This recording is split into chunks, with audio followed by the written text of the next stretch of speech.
Coming up, it's time for our first podcast with the Wisconsin DNR.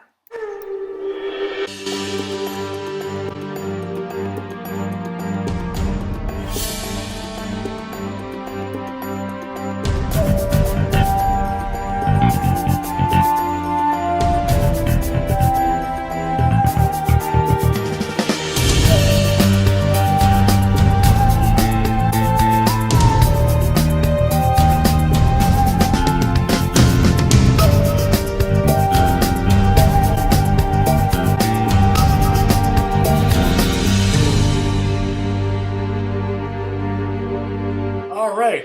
Well, guys, I want to start with I'm going to be talking to both of you and one at a time, but I have a question that I want to ask for both of you guys. Okay, we got this is the bow season for the white-tailed deer here in Wisconsin. And I think, Kevin, I'm going to start with you first. You're out of Rhinelander, Wisconsin. You work with the DNR. What are you hearing of reports of the deer up there? Are they doing good? Are they, do you know if there's many hunters hunting the area this year, or what's your reports? It seems like it. I'm not directly tuned into the deer data as it comes in, but I do have personal data. We have my boss, Randy Johnson, got one first week, I think, actually. Okay. And we've had a couple of other people here in the office get deer in the bow season already. So it seems like they're pretty healthy. I've been seeing them out there too. I went out scouting 2 weekends ago, right before the bow season started, and I saw a couple as well. So they're out there. They're certainly they certainly seem to be in decent numbers this year. Well, that sounds good because there's been conflicting reports, and we'll get to that in a moment. Now, is Rhinelander, because you're a little farther south than toward the very top of Wisconsin, which is the Violets County area, those kind of areas. Now, which is bucks only. Is that the same for the Rhinelander, Wisconsin area? Is that bucks only in Rhinelander, or? So we have both bucks only and antlerless tags Oh, you that do. can be issued in Rhinelander. Yep. Oh, okay. So the herds aren't so bad. Okay, and we'll be getting to that. Marty, here in southeast Wisconsin. So this one's for Marty. The deer herds are pretty strong and healthy, correct? Or what are you? Yeah, yeah. Being in the southern farmland zone, we're pretty healthy with deer down here. It's been a little slow. We had the warm temperatures, so that was kind of keeping things uh, under wraps a little bit. But with the cold temperatures, things should be picking up, and we've been seeing an increase. Depending on where you are in southeast Wisconsin, you're going to see a lot of deer. We had a lot of reports coming into the season that people were seeing deer out on the landscape. So, but I think the warm temperatures kind of kept things a little bit slow to start out with. I know Yeah. with some of our local deer processors, they weren't seeing a lot of activity, but things are starting to pick up. So, Yeah, we've been actually, I'm for both of you guys, it's funny because I'm gonna start videoing the Wisconsin bow hunt this weekend. And of course, the funny thing is, it was supposed to be the fall bow hunt, which it still is, but the weather has hit us the last few days, harshly with, a little bit of rain, like now Kevin's saying they're getting that up there, and they got the cold as well as we got that here. And and I like the cold weather to hunt, and that's what I prefer when I'm for whitetail, but I'm finding it more like, and last year when I did the later part of the season was brutally cold. It was almost, too cold to almost bear being out there after a while. So it was, so I'd probably just be doing the earlier part this year, and then the deer gun hunt, and I'll be wrapping them up for the people on TV. And now I'm going to tell you guys the reason I asked, and I don't know what your opinions are. And, I don't know if has everybody ever seen the On Wisconsin Outdoors magazine. It's by Dick Ellis. You can usually pick them up at Quick Trips, and that they're a free, not magazine, but newspaper, and really nice reports in there, good reports. And Dick Ellis experts, I'm not sure if I can find this. This is what I had seen. Now, whether it's this is supposedly the wood problem that some of the hunters are referring to, and that their concerns are. And I know that I've had some guys from Biologists County say, "Oh, the DNR ain't doing nothing. They're not allowing this, not allowing that." But I'm going with this. It's a federal law, correct? I Mhm. mean, if something has to be changed, don't we as hunters, if we want to change that, if they're afraid that the wolves are, I heard that in the Violets County area. Now, Kevin, you may have more knowledge on this. I'm not sure, but I heard in the Violets County area that deer herds were being desiccated pretty good. I don't know if that's true, false, or if it's just we don't have the hunters we used to have, or if it's a combination of things. So I don't know. Is there anything that you can throw in the pot that you, in your opinion, what you think may be going on? If there's Yeah. any truth, So like you said, wolves are federally listed. right, So they're federally protected right now through the ESA, through the right. Endangered Species Act. But Wisconsin is actually required to have a season, harvest season for wolves if they do become unlisted. So we are prepared for that. We've been actually having we've been having the first wolf meeting. So we have the Oh, wolf advisory committee meetings. We've just gotten through our second one. And that is kind of the start to us being able to plan these things efficiently with all of the different stakeholders we have here in Wisconsin. Um, for the deer issue, uh, it's rather more complicated than people like to admit in terms of deer herd and wolf populations. yeah.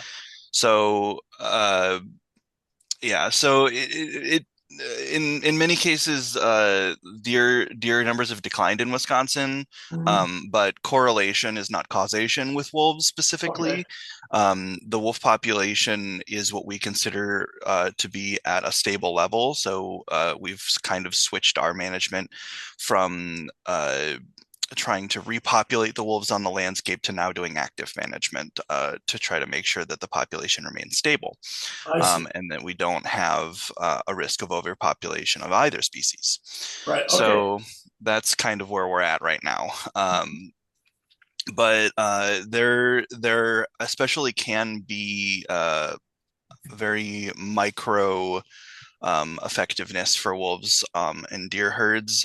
We understand that it's difficult for some hunters who've hunted their land for 30 years and now they have a wolf pack on that land. And that can affect the how hunters are seeing deer with the wolves in that area. Okay. Yeah, and you know you get all kinds of reports, and then I remember I heard one, and the guy sent me a message from Valley County. He said, "Well, they attacked this guy's hunting dogs for bears," and I went, "Well, you know, wolves will do that." I don't now, Marty. We have a coyote thing, but it's not too severe, correct? Or what do you hear about the coyotes around here in southeast Well, Wisconsin? yeah, we have issues with coyotes here and there, but those tend to be issues with in urban situations, Yeah, with yeah, more pets and urban. things like that. Yeah, not so much a coyote attacking a hunter's dog or anything like that. It's No, no. more city issues. More city issues. Yeah, that's because I know that I think unless the law, I don't know what the laws are this year, but you could always hunt them anyway if a person wanted to hunt them. They're not protected like the wolf. And you know, you hear a lot of stories. I mean, people, you know, we're going to be getting into that because we got the bear thing to talk about, and that's going to be interesting. But people bring that up. Oh, well, I saw a wolf, and I'm sure it wasn't a coyote. You know, here in southeast Wisconsin, I don't, you know, but when you see reports like this, and it can be conflicting, and I'm definitely not saying that you know the people that wrote the article are wrong, but you see a little red down here in southeast Wisconsin, supposed to be a, well, no, that's not southeast. I apologize. It's more western part of the state. Uh, so how severe, I don't know. I'm not saying that maybe there hasn't been sightings of things down here. I don't know. I mean, you know, things can happen. We have had sightings of wolves down here in southeast Wisconsin before. Um, but like you said, a lot of times people say they see a wolf and more than likely it's a coyote. Yeah. We had a wolf a couple times hit by a car on the Illinois border. We've Okay. had a couple wolves hit on I-94 around Oconomowoc over the years, but Over it's the a years. very infrequent, very rare situation. But the majority of the time when people do think that they see wolves, more than likely it's a coyote. Yeah, but yeah, probably here in the southeast district. Um, and we won't stay on the subject much longer. But Kevin, back to you then on that issue. The wolf problem. or I'm not going to call it a wolf problem. I'm going to say that the circumstances that the people are referring to, um, that's something that more that if hunters want to do something about it, maybe there'd be a lobbyist kind of thing. If that's what they feel they need to do, and if there's a way to do that, I mean, without, in my opinion, we can work on anything together as a group, which was just a recent program I did. It was a community of sports fishermen and a community. So it was sports fishermen and so sportsmen and a community came together to clean up the Pike River, Marty, in southeast Wisconsin for the salmon and trout run, which shows that and they're working with the issues of the channeling. So they're which Microsoft was kind enough to put up the money for that, which was a good chunk of money, but because it costs a lot, it covers maybe 2 miles of that stream. However, it shows how people can come together and get along without it being a problem. And I think that if there's a wolf problem or if they consider it to be a wolf problem, that the hunters should maybe try to reach out. Would it be a step of going through the DNR, or would they? I think I'll present that one back to you, Kevin. On what's your opinion on that? Because that's where Yes. the problem seems to be coming from mostly that I'm hearing, if it's Right. true. So we do encourage our citizens to contact their state representatives in the Senate and the House of Representatives. Okay. It's ultimately them who make the decision to list or delist I federal see. judges as well. But another thing that can be done for the deer herds is local habitat restructuring. So private landowners can take it upon themselves to have better habitat for deer that might uh, help their herd in throughout the winter. A lot of what people notice with deer, especially as it comes to how they interact with wolves, is that when you have snow events, Mhm. when you have deep snow events, that the wolves are Yes. generally more successful. Right. And Right. it's just because the deer can't travel as well in the snow. Correct. And so we've been finding that a lot of the snow events have been affecting the deer herd just as much as we think the wolves have. So it seems that the wolves are more of a factor in play in the deer herd than actually as direct of a predator-prey relationship that people understand. Right. So it seems more that the predating nature of wolves on deer is as a result of a harsh winter instead of, oh, we have this many wolves on this landscape, and so we have less deer. And so it's all goes into the wolf population model. We all have lots of weather modeling, and we have lots of uh, ways to kind of predict that in terms of wolf population. So Yeah. Yeah, it's very interesting. There's a lot there's a lot to be said for issues that and I know that sometimes certain people run into certain situations with a problem, and then you know next thing they know that especially in the smaller communities like that, it spreads like wildfire, and next thing you know they're and I get it. I'm not saying that I don't really want to point fingers at anybody and say, they're overreacting or doing it. Well, I I guess I can understand their concerns if they've had an issue, as right. if somebody had a cow attacked or something like that. But I also know we transplanted elk. There's elk been planted in Wisconsin. I believe that was along the Clam Lake area. I want to say it was 2016, and from what I understand, those herds are doing well, and they are opening up hunts to them. I believe it's tags, maybe. I'm not sure yet, but so things seem to be, I think, and that was my opinion too.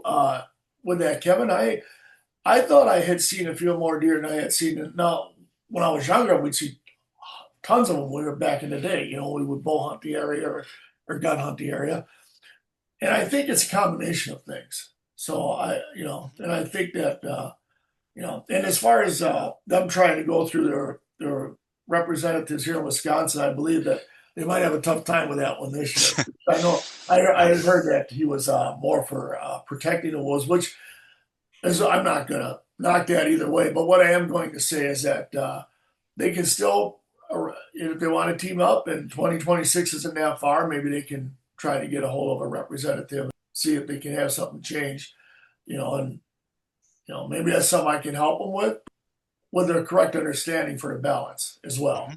as you were saying.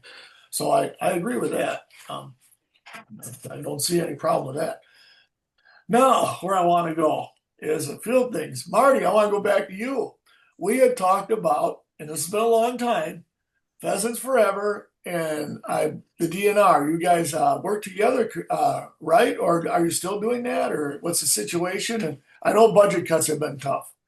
So where are we at right now with all that, with the pheasants Well, for Southeast Wisconsin?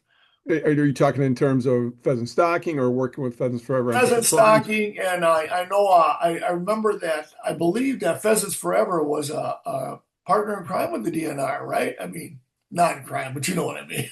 Yeah. But Uh, anyway, yeah, Pheasants Forever is a partner with the department in a number of different initiatives. They work with the okay. department with private lands work. They also provide funding. Local chapters may provide funding for different projects. They don't have too much involvement with our stocking per se. Um, we get our birds from the game farm in Poinette. And so those birds right now, I think the production's 65, 75,000 birds, and those get distributed throughout the state. Oh, Um, okay. in southeastern Wisconsin, we stock properties such as the Vernon Wildlife Area, Thrust and March up in Washington County. Down in my neck of the woods, we stock on Honey Creek, Tishigan, and New Munster Wildlife Area. And of Wow. course, the Richard Bong Recreation Area. Right, So right. and we're in full swing right now with that. So birds are Wonderful. looking real good, and so at least from that standpoint, a lot of the hunters are happy. But we'll see as the season progresses how things go. But as far as our work with Pheasants Forever, like I said, when it comes to the actual stocking of birds, there isn't too much involvement with them on that. But through other initiatives, like I said, with private lands work, wetland restorations, um, Yeah, they have been involved also with Learn to Hunts as well with the department. So there are a number of different avenues, but when it comes to stocking, that's pretty much the department. yeah. Yeah, it's really wonderful. When you go with the land management and wildlife habitat, a lot of good things can come out of that. A lot of good things can come out of that. And it's I know that I well, I don't know for sure, but I think that's the hunting has slowed down more than what it used to be back in the day. Well, our goal is to try to bring more of these sportsmen back into the play. And the reason for that, of course, is the money house for the land regeneration and the wildlife habitat. And both Kevin's area, our area, upper part of the state, all over. And I just think it's important that it would definitely help for the balance of things too. I mean, if we can keep that going, so that's and also a lot of people don't realize too, like a prime example of land restoration for species. Sometimes that involves certain plants that are invasive and all these other things. And next thing you know, if it managed correctly, people don't even realize. But oh, look, you got more pollinators coming in. Hey, guess what that's doing? That's pollinating food. And everything's like a spokes in a wheel. And it's very interesting how it works. I think it's a good thing to present to people. These things. And that's one of the reasons I'm trying to get more people back involved in the outdoors. I think it's an important thing. And and hunting and fishing is a part of that. I know some people don't like to hear that, but it does help. It helps. I believe it helps if it's managed correctly, and I'm pretty sure that makes a difference. And I think it's managed correctly. I just think we just need to get more funds brought back into the states. If there's anything we can do to do that, that would be great. So, all right. Well, Kevin, I'm going to go back to you. Now we had talked a little bit earlier, and I know your work with cougars up there now, and as a wildlife expert, and something about you also do work with bears. So let's pick one. Let's pick a subject. The cougars. That's interesting. I've been hearing about sightings of them in the upper part of the state. How's that been up there? How's that going for the cougar? It's been going good. We last year we had a total of 37 verified reports of cougars. That's in the entire state, not just in the Oh, northern half. okay. But they tend to kind of congregate their sightings in the north. Now, whether that's with more people having cameras in the woods up here, or whether there's actually more cougars, we don't really know. Yeah. But they are here. They are in the state. They are generally transient cats, is what we think. So we think that most of the, and in fact, all of the cats that we found genetic material for have been lone males that we see from the Western population. So Ah. some all the way from the Black Hills of South Dakota. So they can Woo. disperse quite a ways. Yeah. Oh my goodness. Absolutely. So we see them quite often. Like I said, 37 reports last year. We're up to about, I think, about 15 this year, Okay. maybe a little bit less. And they, like I said, they're generally transient male cats. Ah. They are generally very elusive towards people. They don't like being in urban areas at all, which Yeah. may be one of the reasons why we see them a lot more up here in the north. But that doesn't necessarily mean that they can't be down in the southeast as well. I know a few years ago we had a couple sightings down in Milwaukee County. There have been cats that have done big loops throughout the state, and we have lots of sightings both in the south and in the north here too. So Yeah. Marty, have you ever heard of a cougar sighting in the area yet? Or you have? Not not in recent years, but Not like recently. Kevin said, we have. We had mhm. a cougar that was kind of hanging around Milwaukee and Waukesha County and actually was Huh. cornered in a backyard in Brookfield. Oh. And we had one several years ago, probably back in the early 2000s, that came through and was actually shot in Chicago. So we've had them in southeast Wisconsin. Haven't had any confirmed sightings in the recent, but it has happened in the past. That's very interesting. Yeah, yeah. So in a situation like that, what do they generally do? Is it sedation and then they transport them, or what do they do with them? Or do they shoot them, depending on where they're at? Correct. Like I Right. think I heard one time, and who knows how this could have happened. I mean, I know sometimes people wind up with exotic pets from babies that were now unaware, and then they get away. I know that sometimes can happen. I've heard of it. One in Chicago, one in LA, and the police had to shoot it, of course. And how it got there, who knows? That was the wild one that came through southeastern Wisconsin. Oh, that Uh, was the one. Yeah, one of the nice things with the reporting system, when people put in sightings and we can confirm it, you can kind of track where the animal is going. And that one we're actually tracked through southern Wisconsin, and then we think it made its way down the railroad grade, maybe into Illinois, where it got shot in an alley. Yeah. Well, a lot of people don't think when they think, well, how can you get here? Well, we have some. There's a lot of protected forest areas off the highways. You'll see them for people that enjoy nature and whatever. And I mean, they're gonna animals know, hey, I want to be here. I don't want to be on. I don't want to be running out in the middle of the highway. Sometimes, of course, occasionally, yes, they get hit and whatever happens when they're trying to get across. But yeah, so that's interesting that it wandered that far. So they do have quite a range then. So, wow, They that's do have interesting. quite a range. I just checked my notes. We have 7 verified so far in 2025. Ah, okay, And even though, like, for example, last year we had 37 sightings, that most likely does not mean 37 cats. right. This is most Right. likely a handful, 5 or 6 maybe, Yeah. that are all just being spotted multiple times throughout. And we do actually use a lot of public reporting Okay. to be able to track these cougars. Almost all of these sightings that I have verified here are public reports, and it's all through our wildlife observation tool on our website.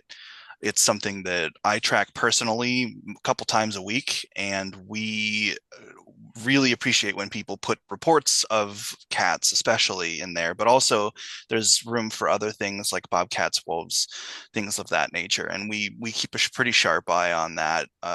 Like I said, I check it about 3 times a week, and that is how we do our tracking. We generally, with cougar visits, we will try to do biologist site visits. So if Okay. somebody captures a cat on a camera, like for example, there was one earlier in Vilas County this year, and we sent the local biologist out to confirm the site. We found some tracks. Sometimes they can find hair and scat that helps us do genetic analysis, and all of that is as a result of public reporting. Got it. That's pretty interesting. Very interesting. I'll talk to you about a little bit about the bear too. Now, Marty, we've had report. Now, I'm seeing a notification. I got 10 minutes less unless I upgrade, and I didn't upgrade. Sorry, guys. I'll have to do that. But so we'll do it, not even 8 minutes. Well, we can wrap it up soon. Marty, the black bear situation, we talked about that. Black bears in southeast Wisconsin.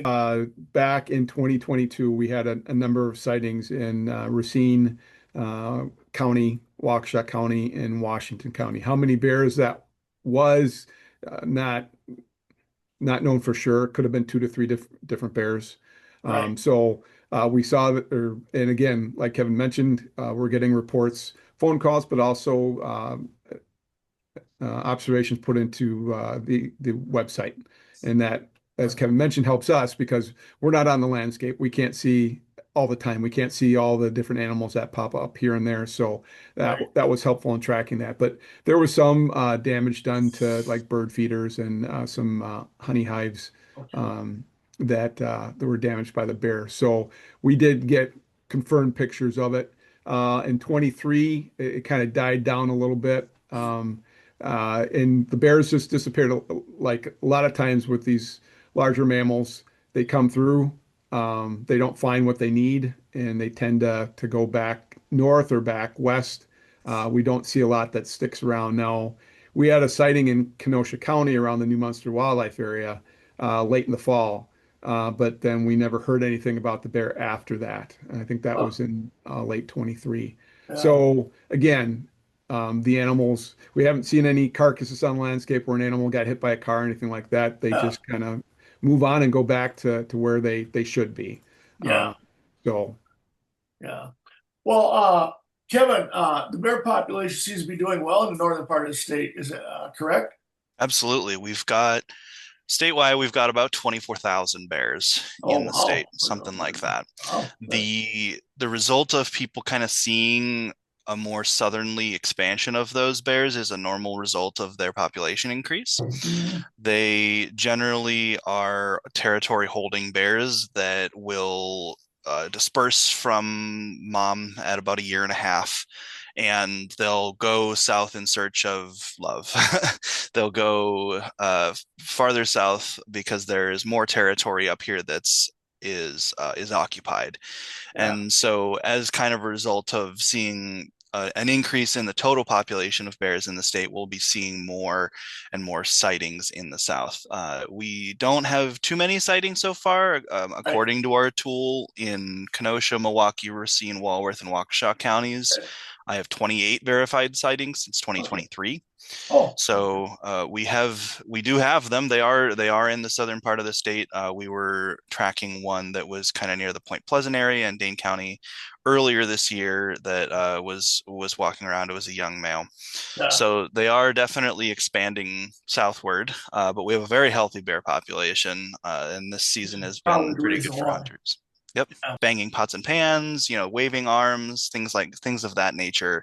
That and it helps us keep the bear in the wild and Right. keep the conflict down between us and the bears.